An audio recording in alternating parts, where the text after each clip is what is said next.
because you can't overhydrate, but it takes a lot. So look, if your urine's looking more like applesauce, not applesauce, that would be terrible. I'm sorry. I think I just need to drink more water.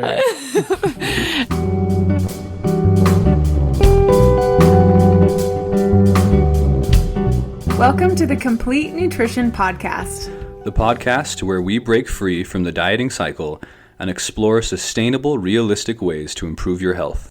I'm Kylie, a registered dietitian with over 10 years of experience. And I'm Spencer, and I've been eating food my entire life. And I happen to be a nurse. Each week, we dive into the science, psychology, and strategies behind mindful eating and sustainable change.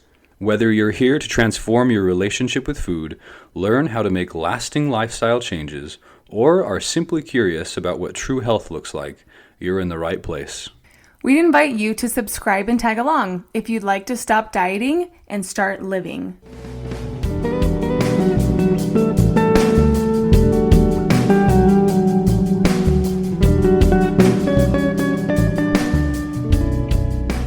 This episode is brought to you by the whole grain quinoa, which, if some people pronounce it quinoa, which is incorrect. They're wrong. It is phonetically spelled that way.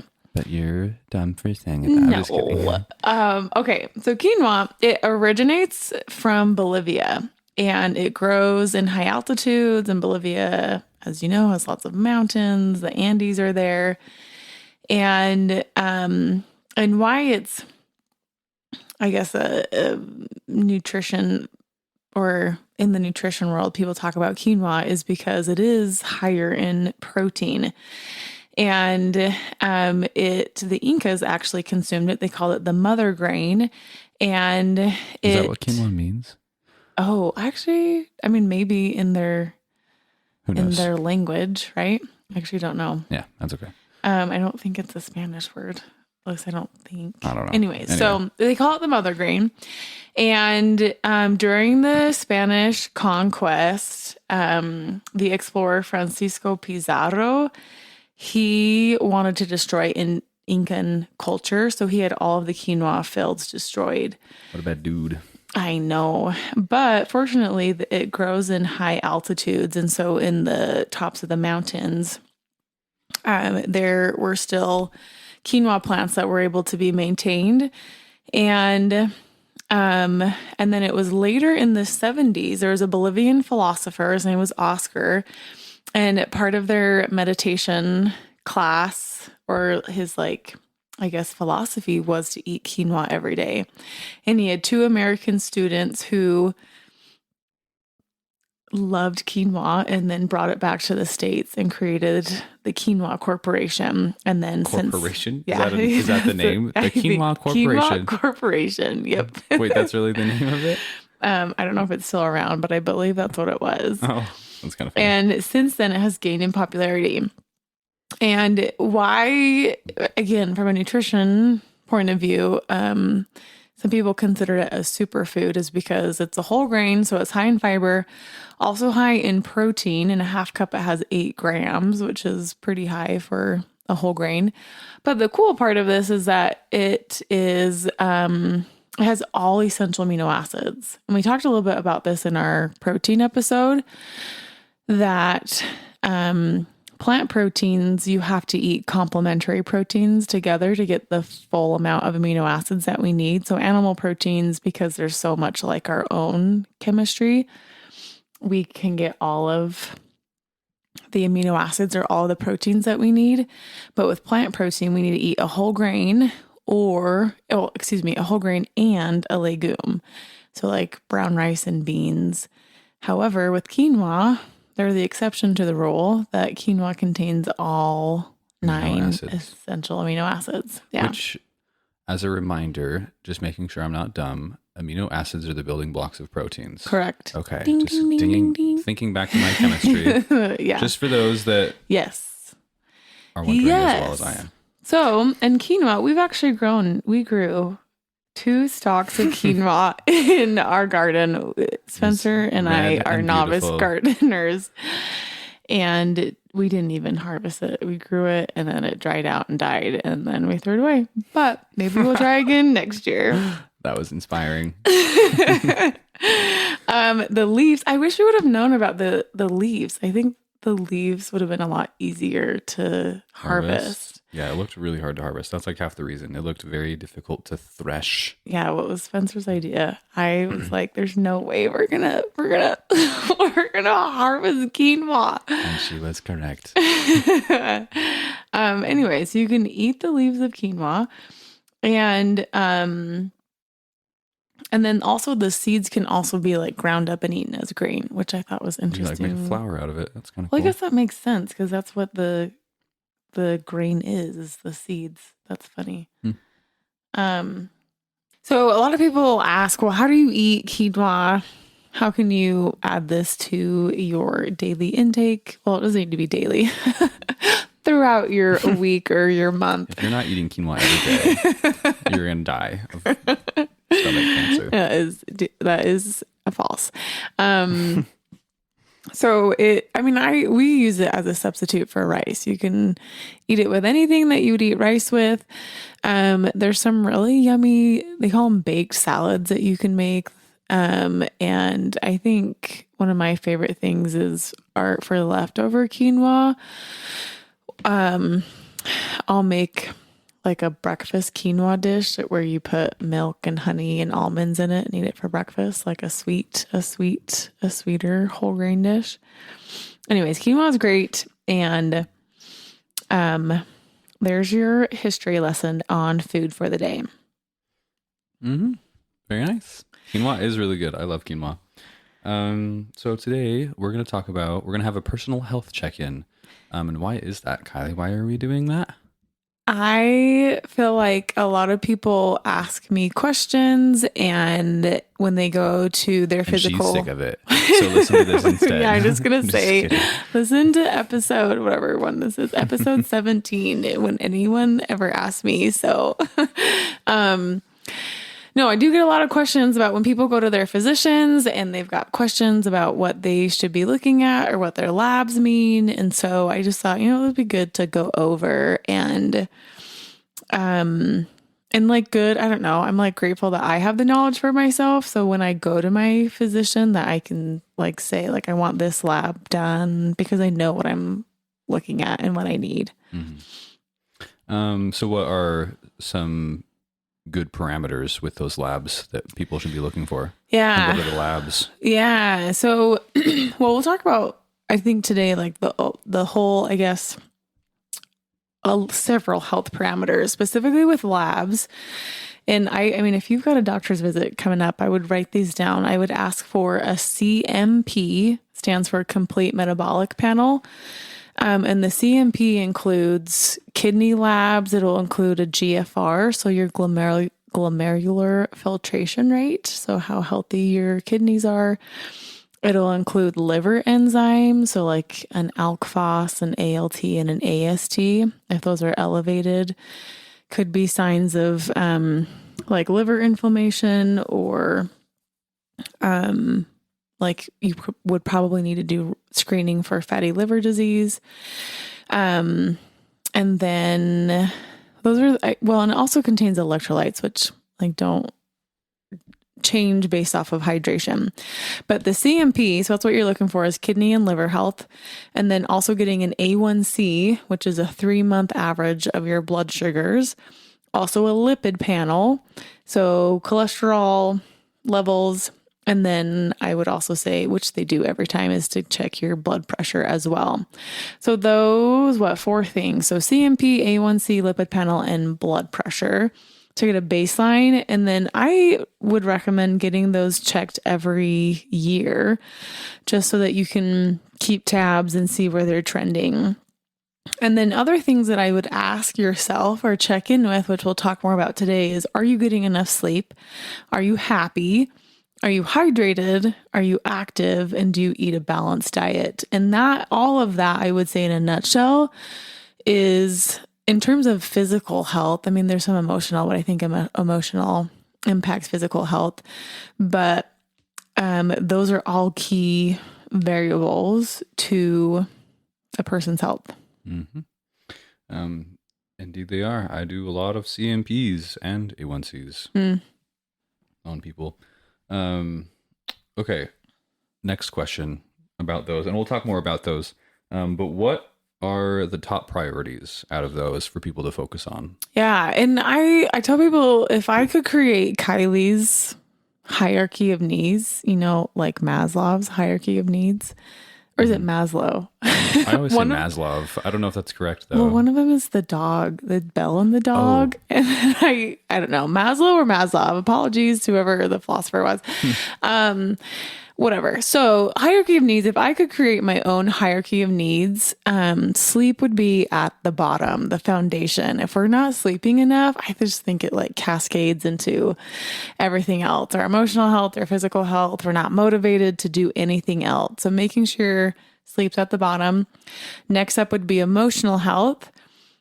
And then next would be hydration, and then physical activity, and then nutrition, because I feel like all of those kind of need to be in place before you move on to the next thing. And why I have physical activity before nutrition, because I feel like physical activity impacts emotional health too. Anyways, so that's my professional opinion of if you're trying to decide where to work on first, is that might be an invitation is to look at each of those things and maybe start at the bottom if you feel like you're struggling in all of those. Yeah, take one thing at a time, because it can also, just stress yourself out and create worse problems if you try and do it all at the same time. Yes. So, and then you're back down to the bottom, right? Yep. One small thing sleep. at a time. Yeah. Yep. Take it slow. Why is sleep so important though, Kylie? Sleep. Says the lady with I know. sleep issues herself. I do what I say, not what I do. So sleep is so important. If you think about when we're sleeping, there's so many things that are happening off the clock. We are rebuilding muscles. Our brain are receiving the adequate net rest that it needs. And I would say that that's probably like the biggest thing, is that our brain needs rest and recuperation. And without that, we start to see changes in our hunger and fullness cues. We get more hungry and we get less full. Like we have less perception of fullness cues. We have trouble concentrating. Like it starts to impact our stress levels and like our emotional, like our depression and things. So, I would definitely say that sleep, it just touches all aspects of our life if we're not getting enough. No, it does. Yes, it does. I feel it. I think I am less tough than Kylie when it comes to lack of sleep, and I feel it so terribly when I don't sleep, and I do bad on tests, and I feel like I can't focus on things. Yeah. Nope. Sleep is important, obviously. How much sleep do we need on average? I would say each person is a little bit different. Ideally, the general adult needs about 7 to 8 hours of sleep. I do have some people that feel rested on less than that, but on average, most people need about 7 to 8 hours of sleep. And then as we age, so I would say after maybe like 65, we actually need less. So maybe like 6 to 7 hours of sleep as we age, which is interesting. It is interesting. Yeah. I definitely have some old people that I have taken care of that get so much less than that. Like survive off of like 3 or 4. Well, it's interesting too. I think it's like a cruel thing. It's like the time when you have to actually sleep, and then you can't because you don't need it. And then when life's a little bit busier and hectic, I don't know, it's just like so ironic. It is ironic. So another big topic, emotional health. Obviously emotional health affects physical health. How can you gauge where you're at with emotional health? Let's pause there. I'm going to go back to the sleep too. And so other recommendations around sleep, I would say, so if you feel like sleep is, like sometimes sleep's a wild card, right? There are some things that aren't in our control that if kids are getting up and you can't like put your kids up for adoption, or if there are other things that are happening outside of your control, but to consider and think through, like, how is your sleep how are your sleep habits? How is your sleep hygiene?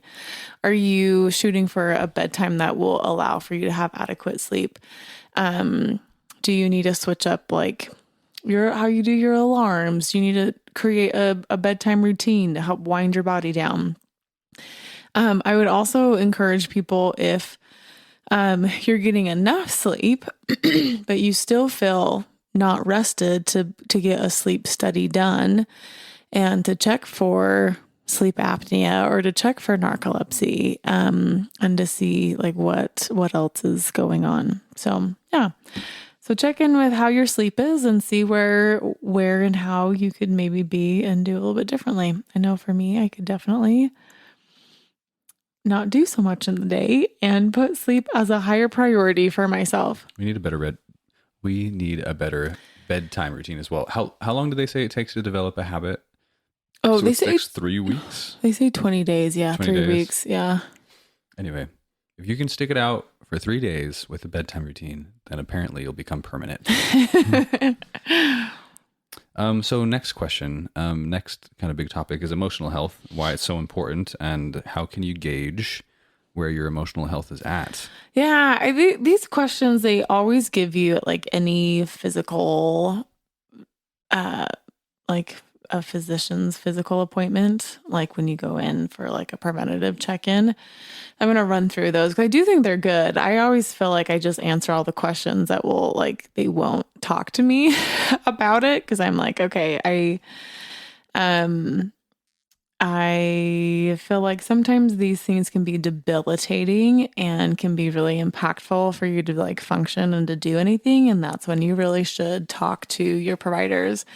So having little interest or pleasure in doing things, feeling down, depressed, or hopeless, trouble falling or staying asleep or sleeping too much, feeling tired, having little energy, poor appetite or overeating, feeling bad about yourself, trouble concentrating, moving or speaking slowly, or being so fidgety or restless.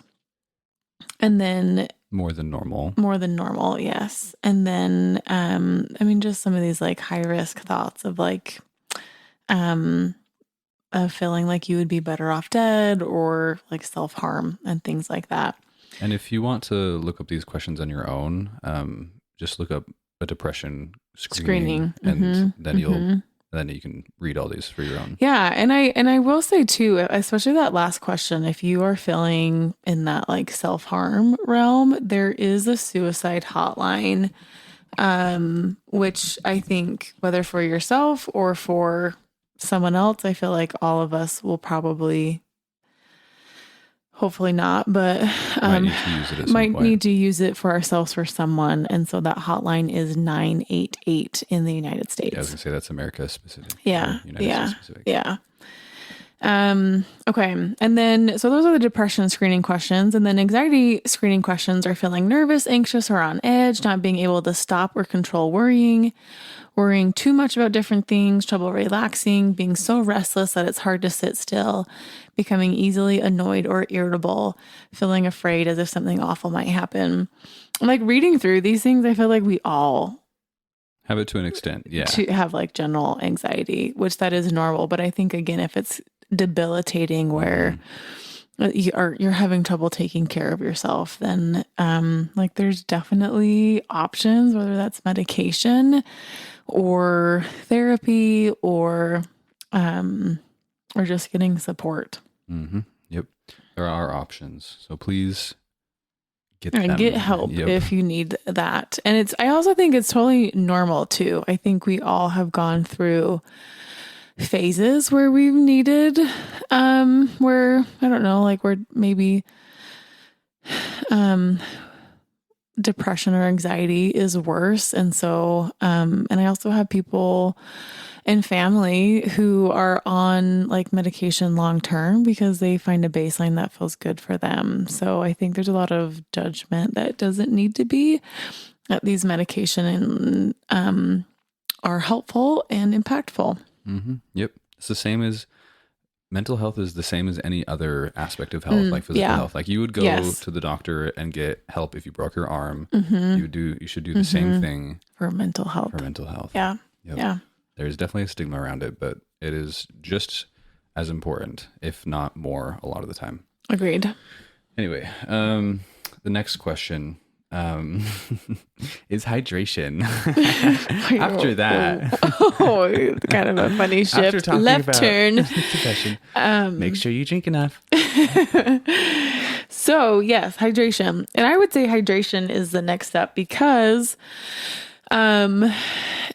hydration We're just impacts 70% water. 70% water. If you think about all of us, I mean, we are like, our insides are very fluid and our blood Is a fluid.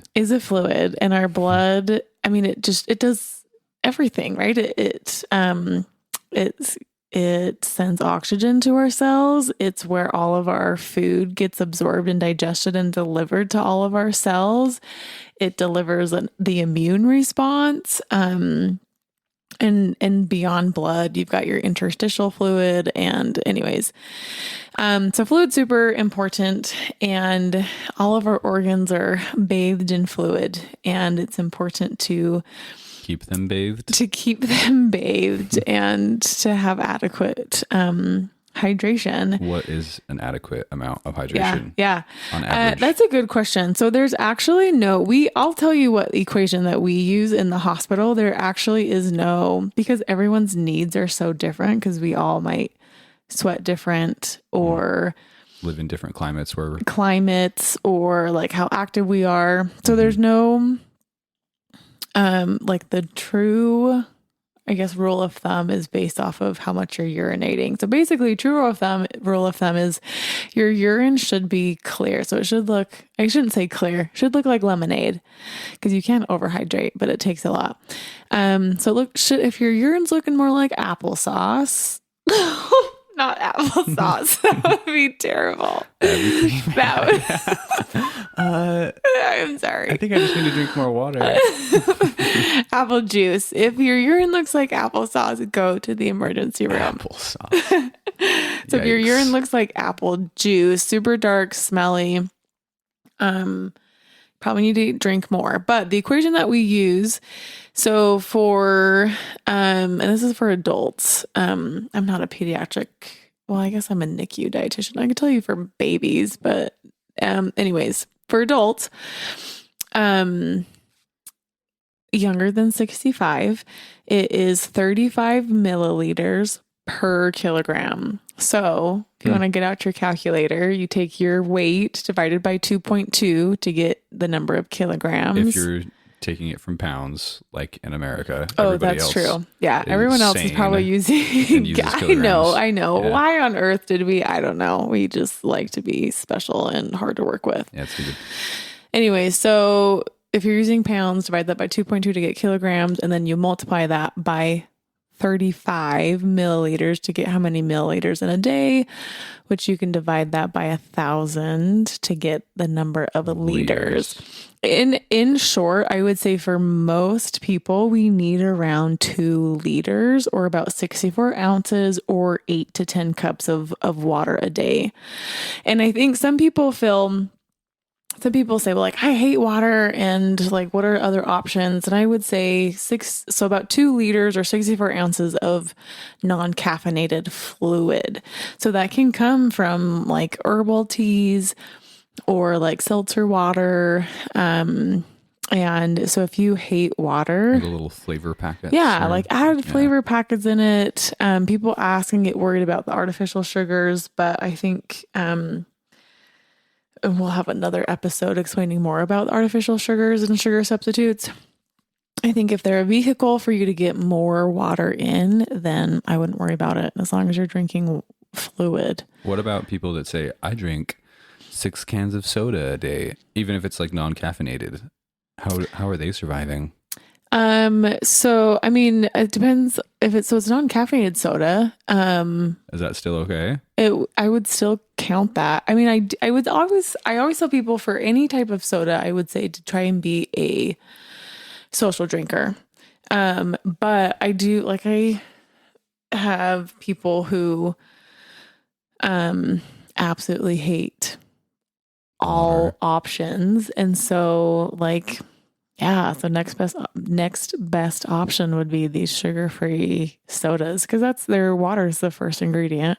So not ideal, but better than Nothing. doing caffeinated. Which, remind me, why is caffeinated so bad? It's not bad. It's just, it shouldn't count towards your fluid goal because it acts as a diuretic. So it draws, makes you pee it all out. And so you don't retain the water that caffeine makes you dehydrated. Like similar to alcohol, like alcohol is a diuretic, caffeine's a diuretic. So when you drink those, they make you dehydrated. So you actually need to drink more if you're drinking caffeine and all the above. Yep. All right. Very nice. Make sure you drink lots of water. Okay. Physical activity. What are the recommendations for physical activity? Yeah. Physical activity in a nutshell. So for cardiovascular activity, which is basically like equivalent to a brisk walk, right? Your heart rate is up, but you don't have to be huffing and puffing. You don't need to be running to count it as cardio. People always assume that and they think walking is useless, but no, walking is amazing. Look up I don't know the official name for it, but there's a chart that shows you your age and what your heart rate. They actually, your max heart rate. Oh, is that wrong? Is it incorrect? Don't. You can use it as long as you're on like no heart medications, but they actually don't use that anymore because people are on so many different heart medications that even if your heart rate is like so low because you're on like some heart medication that's like suppressing that, and then so they base it off of your rate of exertion. Oh. Never mind. Yeah. Don't listen to me. No, that's actually new information I learned within the last, like, I don't know, probably 2 years. Anyways. And so rule of thumb, it's basically the pace of a brisk walk, and it needs to be consistent, at least 10 minutes in order to receive cardiovascular benefits. And so in a week, we need 150 minutes of moderate intense activity. And that can be in 10-minute increments. So that equates to about 30 minutes, 5 days a week. And the recommendation is to not have more than 2 days in a row of no activity. So that's cardio. And then for resistance training, which might be weight training or Pilates, I'd even count yoga or like some of these classes that are out there like HIIT or barre, or there's so many different classes. Anything that's like either using your body weight or weights for resistance, the recommendation is 2 times per week. And then flexibility is recommended daily, which I think is super interesting. That is interesting. I teach this class, and we have a physical therapist that comes in and does a like guest lecture. And in his opinion, he feels like flexibility is the most important for longevity, which I thought was really interesting. So all of the above. And I think for me, I'm still really young. I'm 35, but as I feel like once I've hit 30, I have injured myself significantly, and I never used to weight train. And now I do for injury prevention and to keep my tendons healthy. And it's made a really big difference for me. It has. Yeah. It really has. I really need to be a lot better myself. But yeah. When you're done with school, Spencer's a little busy. Yep. Okay. I know we talk about this a lot on this podcast, but what are some general nutrition guidelines? Yeah. So I first want to preface and say these are not food rules, and they shouldn't be food rules. This is general guidelines to create a dietary pattern, which we've talked a lot about. So first and foremost, I would say, like, are you eating every 3 or 4 hours? Ideally, that's really, if you think about our metabolism, we kind of need something every 3 or 4 hours. The longer we go, the more likely we are to overeat.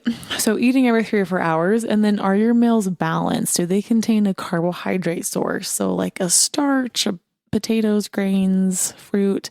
Do they contain a protein source? So like beans, nuts, or meats?